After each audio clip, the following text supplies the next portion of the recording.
करमपुर में town chairman Mir Siraj Ali Khan Bijani जी हिदायतुनि ते Karampur town committee तरफ़ां वसीम अहमद अंसारी जी अॻुवाणी में 5 फरवरी कश्मीर सां इज़हार यकजहती तौर हिकु शानदार रैली कढी वई। रैली में टाउन मुलाज़िमनि शहरनि ऐं इलाइक़े वासियुनि वॾी तइदाद में शिरकत कई।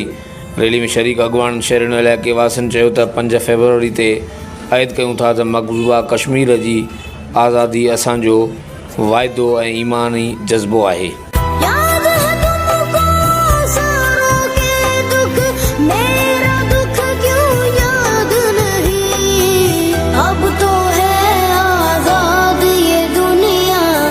फिर मैं क्यों आजाद नहीं, अब तो है आजाद ये दुनिया, फिर मैं क्यों आजाद नहीं, फिर मैं क्यों आजाद नहीं।